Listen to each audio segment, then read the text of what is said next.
Welcome back, Shalloners. Today, we're going to break down Kanye West's presidential bid. I remember when you could say Kanye West's and the blank that you filled in was not something horrifying. It wasn't slavery was a choice or a hideous new clothing line. It was like a really great song we're all dancing to. But those days are gone. And the new days that dawn upon us might not be so good. We're going to talk about what's actually motivating Kanye's presidential run. And more importantly, what we can learn from this. What do you do if you really disagree with your boyfriend or husband or whoever's goals, ideals, dreams, and life plans? When do you know it's time to jump ship? Or when is it actually not a big deal and you guys can coexist with different mind frames? You guys suggested this topic, you voted on this topic on my Instagram, and we're gonna cover it. But before we do, just wanna remind you guys that if you have a love question, you wanna talk to me one-on-one, you can either find me on my website at shallonlester.com, or you can find me on Cameo if you would like a video shout out, pep talk, or birthday wish for a friend. And be sure to follow me on InfStream right here. It's a platform where we can talk about things that YouTube won't let us talk about, aka SEX doing it. And I have a kissing tutorial up right now and a hand job tutorial. I know, you're like, hand jobs? Oh yeah, baby, it's going up. And then coming soon, we're gonna have a BJ tutorial inspired by Kim K herself, because girl knows what she's doing, but so do I. So head on over there. It's $2 a month to subscribe, no ads and no restrictions. It's fantastic. Less fantastic. Kanye, So Kanye announced via Twitter, he said, I picture everything he says as shouting. We must now realize the promise of America by trusting God, unifying our vision and building our future. I'm running for president of the United States. Hashtag 2020 vision. Like, don't you just picture everything like, rah, rah, rah, rah, rah, rah, rah, in like that way that he talks when he gets excited? And CNN wrote, they're like, I can see it now. Kanye is president. Kim Kardashian is first lady. Elon Musk is attorney general. Khloe Kardashian is secretary of state. And the rest of us moving to Canada, Mexico, or any country that will give us asylum. You forgot Kris Jenner being like the chief justice of the Supreme Court. I would rather have Kim run for president. She's at least becoming a lawyer. Like, she knows something about the political science system. I don't believe Kanye does. Or I would rather have Kris run. That bitch is ruthless and she is diplomatic, right? And that's really impressive. I don't think any of us, well, you know what? Maybe some of you guys do think Kanye would make a good president. This is the problem with Kanye running. First of all, it's unlikely he's even going to be able to run in 2020. And it's unclear if he's running, he says he's going to run in 2020, 2024, or if any of this is real at all. Here's how CNN broke it down, which was great. Some say he's running to hurt Joe Biden by trying to peel away black voters from the presumptive Democratic candidates. Others argue the opposite. West could attract some of the small percentage of black voters who like Trump, or those who supported Trump because they wanted to burn down the system. Well, we did. There's cop-free zones where people are getting shot. 36 people got shot in 6 hours in New York City on the 4th of July. Yeah, burn the system down. Burn it down. Burn down a fucking Target and see how well your life runs, okay? Ridiculous statement. And some say West really isn't running, just promoting his new album. Others, probably rightly, note that West may be doing this simply for attention, much the way Trump does. I'm going to go ahead and guess it's the latter. We always think that Kanye West is like, when he makes these statements, he backs them up. He actually backs up almost nothing. Remember when he made the statement that him and Kim were moving to Chicago? Didn't happen. Then he stated that they were moving to Wyoming. Also didn't happen. They said they paid, how much did they say they paid for that ranch?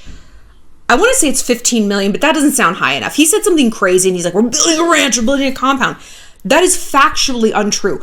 Where they bought and the infrastructure, it's not possible. He just says these crazy things, and people, because they falsely believe celebrities are, number one, truth tellers, number two, sane, number three, cognitive and judicious about what they post, think, oh, if he said it, it's true.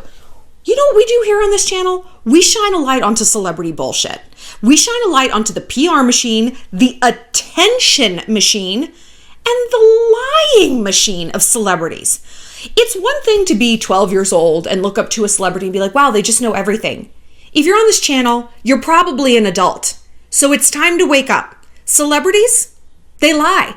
And they're usually pound for pound a lot less mentally healthy than the rest of us. It takes a certain pathology to want to be famous.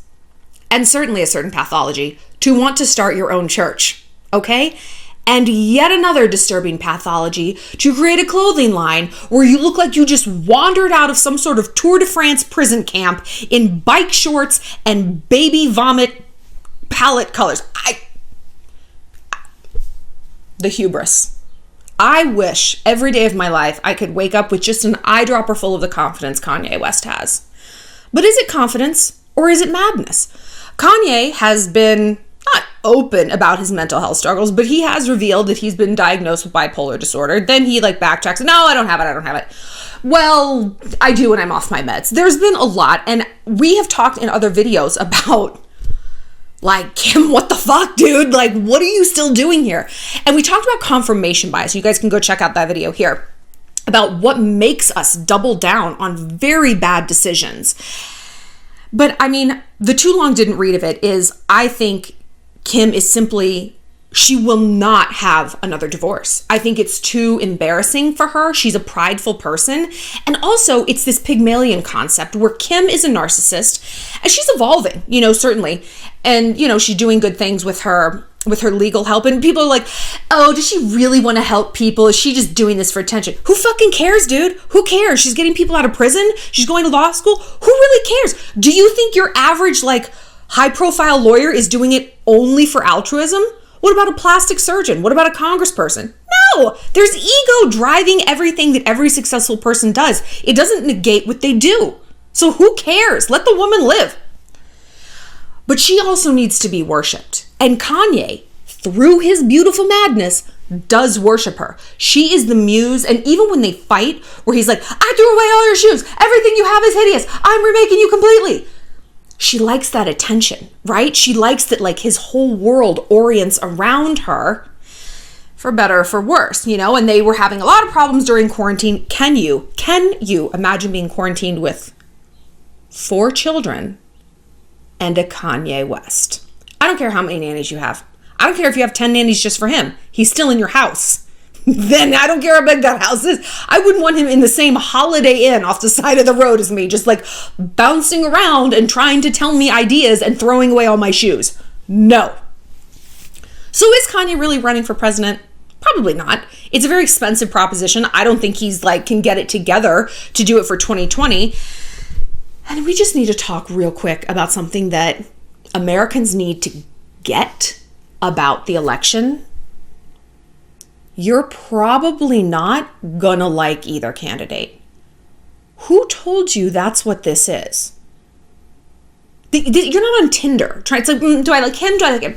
I don't like any. I don't like any of them, so I'm not gonna vote. Bitch, that is not how this works, honey. I wish it did work like that. I wish this was a love fest and we just fell in love. But I've told you guys before, the old political saying, Democrats fall in love and Republicans fall in line. They pick a candidate and they go with it. Even if they hate him, they're like, doesn't matter. We're getting that Republican in the office. That's going to be good for our side. That's what we're doing. Dems are like, I don't know. Did you see that time they were at that place? And their body, I don't think so. That's not how our political system works, boo. Someone's getting elected. And if that's your attitude, you know who's getting elected? The opposite of who you want. Through this whole civil unrest and meltdown in America, the left is eating itself. People getting canceled. Who's canceling them? Not right-wingers, left-wingers. Everyone's canceling their own allies. And this isn't a racial thing. It's a political thing. There is much more unity and love on the right now than on the left. They're not canceling each other. They're not turning on each other. God knows they've got their own weird problem. I mean, bleh. But they're unified. And that means they're organized. And that means they've got a real shot at winning again. So get your head out of the sand. Vote how you need to vote if you don't like what's going on over there. And we're going to do a whole video on how to vote. Because president is one thing, but Local measures, ballot measures, propositions, those are the things that truly change your day-to-day environment in your town. So we're going to do a whole video on how to do that and how to know who to vote for. But let's talk about something else. Let's start, when we want to talk about changing political process, let's start at home. What do you do if your partner, or even your friends, whoever is close to you in your life, does not align? Now, there's two ways. There's the ways that affect you, and there's the ways that don't. By and large, who your boyfriend votes for president doesn't affect you on a day-to-day basis in the same way that, say, well, you live together and you share all your bills, and he's dropping out of school because he wants to be a professional gamer, and now you get to pay all the bills. That has a much more immediate impact on your life, right? But let's talk about the politics first, since we're talking politics. It's really difficult to know where the line is of what should I tolerate, how tolerant should we all be, and when should we be like, we're just too different. My college boyfriend and I kind of broke up because of our political ideologies. I was ultra liberal. You know what I mean? I still am. But I was an activist, and that's like prime activism years, when you're like 21 or when you're like 71, You both have a lot of time on your hands. You enjoy wearing drapey fabric and making signs. Same kind of thing. And my boyfriend was going into the army. He was raised conservative Christian. And so our ideals did not align at all. And I remember saying, it's like, who dumps their first love over like gay rights? Like, that just seems like a silly reason to break up. But it was more than that. It was we fundamentally don't approach the world in the same way. And looking back, like, we actually did. We're both good people. We wanted good things. We were helpers. We were service oriented at the time. He was helping a lot of people in ROTC and volunteering with the church and stuff. I was doing things like I was doing stuff like this, and helping girls. But it just seemed like we would eventually move apart in ways that weren't aligning. Now, there were other things. It was how he was going to live his life and what he expected from his partner. Not that he expected anything bad, but it was just different from what I wanted. I wanted to graduate and move to New York City. He wanted to graduate, go into the army, live on a base, and have a housewife and a mom, and that was great for him. And that wasn't where I was at the time. And I mean, let's be honest, I'm probably not ever going to be there. Maybe. But our political ideologies was what I was pegging that to, because it felt like a safer thing to blame than just, oh, Ryan and I, like, we want two different things out of life. Because then it felt like it felt more personal, like what he wanted was different than what I wanted. And I felt like a failure because I couldn't fit into what he wanted. Because what he wanted was like perfectly wonderful and fine. Like, there's nothing wrong with, wanting that very simple life. But there was also nothing wrong with wanting a more complicated life like I went after, And so instead, I sort of scapegoated our political ideologies and was like, this just isn't going to work. But then you think, like, I don't know, like back then it didn't feel like it was good versus evil. I mean, it did, but it wasn't. I mean, for goodness sakes. Now the stakes are so high that if you're with someone who's like a MAGA bro, or if you're on the opposite side and you're dating some like Bernie bro or Bernie chick, and you're just like, I don't fucking understand how you look at the world. I don't understand what you think is appropriate or fair or who is to blame for the problems in our world. I don't understand your rhetoric. I don't understand what that mentality manifests as, And like I said, people have reason to say that no matter which side they're on. So one thing that I think is true about political leanings, it's like the standoff about having kids. Everyone thinks the other person's going to change their mind. And so that's why we keep doubling down on our beliefs. I mean, and we should, whether your belief is about how many kids you want to have or who you're going to vote for. It's like, believe what you believe. That's fine. But we always think that the other person's going to change their mind, right? And that's why we don't leave. Because it's like, well, he just needs to see the MAGA side. Like, he's going to change his mind. He's going to change his mind about Trump and about kids. Well, you're not changing your mind. So why do you think this other person's going to change their mind? Oh, because you think you're right. And whatever you want out of life. There is no right and wrong. And in this sense, I'm talking about like having kids or getting married or whatever. But to go into a relationship dynamic or even a friendship with that mentality of they're going to blink, they're going to come over to my side. Wow. Get ready to waste 10 years of your life. I watch it happen all the time to girls. Oh, no. He just needs to realize. We talked about this before. Remember the story of the 3-egg man? Yeah. Go back to that. It's dark days. Dark days. We talked about in the Emma Roberts pregnant. Like, does a baby change things? Anyway. You can't live in a relationship where it's predicated on you hoping someone is going to make a 180 shift in who they are and what they believe. Why are you with them? One of my favorite quotes about love is by Antoine de Saint-Exupéry, who wrote The Little Prince. He's like, love is not two people looking at each other. It's two people looking out in the same direction. The same direction, whether that direction is right or left, whether it's a baby carriage or whether it's towards an open bar. And the worst thing we can do is think that the other person is going to turn completely around, because very, very rarely does that happen. It happens more often with stuff like having kids than with politics. I don't know very many people who switch sides. I don't for either side. And certainly now the way this country is going, where even if people are on the same side and they're saying something, it's like, fuck you, you're canceled, you're racist, you're this and that. It's like, okay. Actually, those people are jumping ship and going conservative. So next time you think about canceling someone or drudging shit up, it's not an effective strategy. It's not getting anyone closer together. It's getting people farther apart. I don't know. But what if it's not politics? Like I said, what if it's, hey, I thought I was coupling up with this dude who was going to law school, and now he wants to open a crepe stand down by the beach, and this isn't really what I signed up for. I want to support him, but his dreams and his goals don't seem very realistic. Like I said, it depends on how enmeshed you are with this person. If you guys are financially enmeshed, you absolutely get a vote. Oh, you get a vote. This can't be a unilateral decision on his part. It's like, oh yeah, no, I quit my job, but you got this, right, babe? No. It's very difficult when we as women are on a path, we have picked a goal, we have picked a career, we have picked this, to be around people who haven't. And not like you should only be friends with other like senators and doctors and anesthesiologists in training. No, of course not. I think it's good to have people in varying stages of their lives because you can inspire each other in a lot of ways. But when it's your partner, when you're shaping your future around someone who is amorphous, what are you shaping your future around? We always say here, dating isn't 50-50. It's 100-100. And you can't be half of a whole if you don't know what half you are.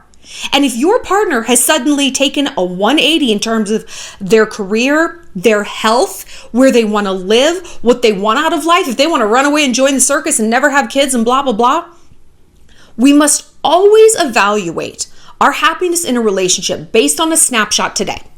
We can't date nostalgia and we can't date potential. We can't date, well, when he wakes up and figures this out. No, because you know what? That doesn't exist. Nor does what might have been. I mean, if he had only stayed in law school, he'd be so brilliant, he'd be doing so well, and I know he's going to get it together. No, he probably won't. And if he does, how much time are you willing to gamble on a not sure thing? Love is not looking at each other. It's looking out in the same direction. I personally cannot date someone without goals. And being here in Montana and dating just totally different types of guys, like there's no finance bros here, there's no real hipsters here, they're like men. I've realized that one thing I need in someone I date is expertise. I need someone who is an expert in something, whether they're an electrician, which is like witchcraft to me. It's fucking crazy. You can just like do a thing and a light turns on. Wild. So impressive. Or they were a sniper in the army, or they run their own company, or they can hunt with a bow and arrow, or they can fix a truck. It's like, I need someone who is excited about something, who knows something, they're passionate, they're not creative in the way that they like write poems, but they're creative in advancing their knowledge in a particular category. I love that. I think that's really hot and sexy. And it's not about like, oh, they need to make as much money as I do. They won't. But they won't. They might one day.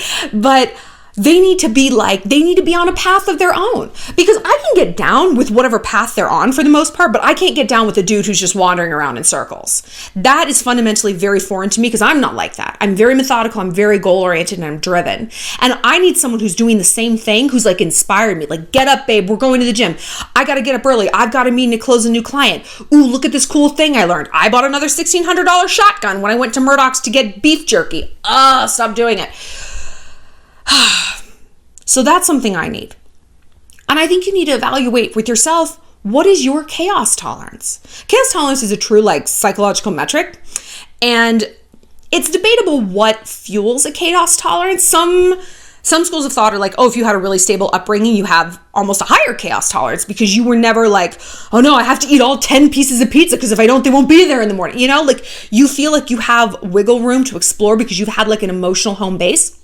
Sometimes it's the opposite. You normalize chaos because that's what you grew up with. So, today I'm going to be a manicurist. Tomorrow I'm going to be an influencer. Now I'm going to be a travel writer. Now I'm going to be a real estate agent. It's just you're all over the map because that kind of dynamic was familiar to you. So look at where you're at first and foremost. What is chaotic? What does chaos feel and look like to you? I have a very low relationship chaos tolerance, but I have a high personal chaos tolerance. I have a high logistical chaos tolerance. I can pack a bag, go to the airport, be like, what's the next international flight leaving? And I can make it work. I don't need to know where I'm going. I don't need the itinerary. And I've done that before. It's really fun. But in a relationship, no. You're not just going to not call me for 3 days. No. I'm not going to not know if you're seeing other girls or why you keep your phone face down and shit like that. That doesn't fly with me. And maybe this comes, I compliment myself as usual. I like to think that stems from high self-esteem and confidence. I'm confident enough that I can get around a foreign country if I want to take a spontaneous trip. I moved to Montana not knowing a single person. I've got boys, I've got girlfriends, I'm doing well. And same with not tolerating it in a relationship. I have too much confidence to allow that because I know that that's not what I give to other people, right? Once upon a time I did when I was young and chaotic. Yeah, had my phone face down and riding around and being an asshole. I don't do that anymore. So I know what I bring to the table. I have done that emotional inventory and those emotional autopsies, and I demand exactly that in return. And if that's not where you're at, that's fine, but we're not in the same place. We are not looking out in the same direction. And that can extend to political things, for sure.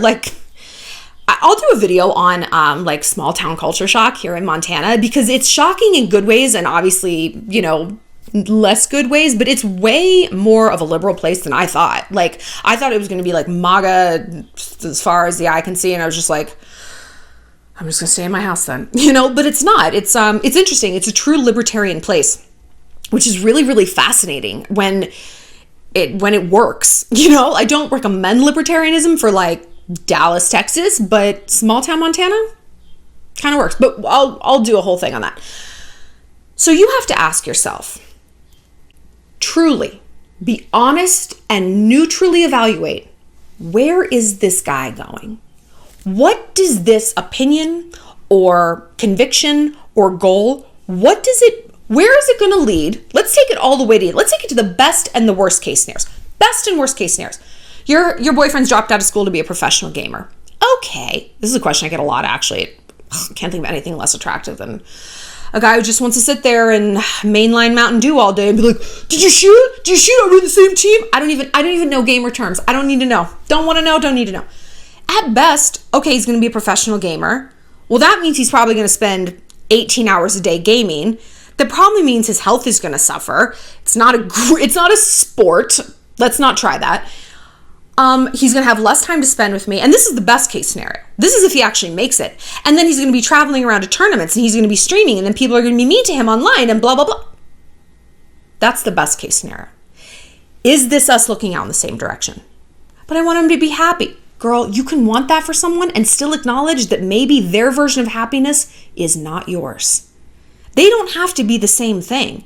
It's very important that we define what happiness is to us, the same way we must define what chaos entails. Because again, those are different metrics for everyone, and we don't see that. We assume it's the same. Well, of course he wants a house and kids and blah, blah, blah. That's what makes me happy. That's what makes everyone happy. No, it isn't. Well, of course he wants to live in a big city. Like, why would he want to just move to, like, back to his hometown? Because a lot of people do. Then you have to assess the worst case scenario. Okay, he drops out of school to be a gamer. And he doesn't. And it takes maybe a year and a half for him to realize that. So that means how many jobs do I need to have now? And am I saving money? No. Is he saving money? Absolutely not. So that means we're probably not going to get married on the timeline I'm hoping because he can't afford a ring and a tux and whatever. Are you looking out in the same direction? And the same must be said politically. Okay, like I'm dating this MAGA bro. What could that mean? Best case scenario means he doesn't vote. Let's just, best case scenario, we get him super wasted before election day. He sleeps through the polls. Mwah. Worst case scenario, maybe there's a pathology there that he thinks women should be grabbed by the pussy. And maybe one day he's going to grab my best friend by the pussy or me by the pussy at a nice formal event. Or maybe he's done that in the past. Or maybe he is going to be really rude to that Mexican lady who works at Murdoch's. Or maybe, you don't know. And I mean, the same on the left. It's like, okay, she thinks we should defund the police. Does that mean she thinks I'm going to defend her? Or like, if we call 911, it's fine that no one answered? Take things to the best and worst case scenarios and ask yourself the only question we need to ask ourselves sometimes in a relationship. Do I want to put up with this shit? Does this make me happy? Do I enjoy this? If I wasn't sleeping with this person, would I want this around me? If this was a friend or a boyfriend who I met today, unemployed MAGA wannabe gamer, would I still sign up for that? If I am not operating based on nostalgia or potential, what does that leave me with? There is no wrong answer. If you're fine with an unemployed MAGA bro, good for you. Someone's got to fuck him. It's not going to be me. But if that's not okay with you, do not make a fear-based decision. Fear-based decisions keep us in bad jobs, bad friendships, bad towns, and we know bad relationships. And it's funny because we're afraid to leave. We're afraid to be alone. You're worse than alone. You're worse than alone. When I'm alone, no one's annoying me. I'm at peace. I made peace a long time ago with being single. I don't mind being single. I like it. I'm an only child. I need to be by myself. There's going to be times in your life when you're by yourself and you can either view it as an awful thing. I'm going to be alone forever. Or you can view it as a really wonderful respite from social obligations, from shaving your legs and putting up with his parents. Because you know it's going to change. Eventually someone's going to come along. It's like, okay, the situation has changed. No big deal. But if you stay with someone who isn't looking out in the same direction as you, it is literally worse than being alone. Because therefore, you're not moving forward. You're stagnating. You're trying to pull someone along. It's like, okay, let's keep walking. They're facing the other way. They don't know where they're going. And they're trying to walk you the other direction. And you know what happens when two people walking in opposite directions? No one moves. You got to both be looking in the same place to keep on going on this journey. And do you really think, let's be real here, do you really think you were put on this earth to just follow some dumb man around? And just, well, I mean, I don't know, he wants to move there and this is his dream. Girl, you have dreams. It's pulled from Adam's rib. It's my least favorite Bible story, okay? Let that boy be pulled from ours. You were put on this earth to satisfy your dreams. There is no dream in your heart, like we said, unless it's to win American Idol and you can't sing. We know that. There is no dream in your heart that is incapable of achievement. It's simply not. If it's there for a reason. I promise you. Look at the things I've done in my life. It's the toot your own horn hour with Shallon. Everything I've done has been impossible. Writing a book. First of all, moving to New York City, not knowing a single person. 9 months later, she has a book deal with Random House. Year after that, she's got another. Year after that, she got a TV show. She became a YouTuber. She ran a magazine. She dated all these celebrities. I mean, I'm like cute, but I mean, come on. Impossible is nothing. Impossible is nothing. And it becomes nothing once you let go of fear-based decision making. Once you let go of holding on to that unemployed gamer who's holding you back and, oh my God, wait, now I can move to Miami and I can start that business I wanted to. You have to let go of the fear. You have to. You have to face it. Okay, so he leaves and I'm alone. And does the sun still come up? What would you tell your friend? What would you tell me? What would you guys tell me if I was still holding on to an ex-boyfriend? Well, you know, we want different things and this has gone bad and blah, blah, blah. Would you guys be like, you're right, you should stay because you are never going to love again? You would never say that to me. Why are you saying it to yourself? There's 8 billion people in the world. You really think you can't find someone who aligns with your goals? I guarantee you your goals are not that weird. They're not. Elon Musk has weird goals. He's been married like 3 times. Bitches are lining up for him, right? Like, this is, if he can find a fit to this, the round hole, the puzzle piece, you can too. But you can't until you let go of the fear and until you acknowledge that you guys are facing opposite ways. So do some autopsies, do some inventory, assess your chaos tolerance, assess your goals, assess the trajectory of your boyfriend or your husband or even your best friend's goals and ideologies and see where that leaves you. There's no wrong answer. I want to know what you guys have to say about Kanye running for president. God, if you could have any celebrity for president, who would it be? I honestly would choose like Bethany Frankel. I think she handles drama and stress really well. She's really altruistic. She is fit, which means she's very disciplined. Yeah. Other than me, of course. I'll see you later, Shalloners. Remember, click like and subscribe. Find me on Instagram where you guys voted for this topic. If you would like a video shout out, head on over to Cameo and join me on InfStream for some sexy tutorials. Mwah!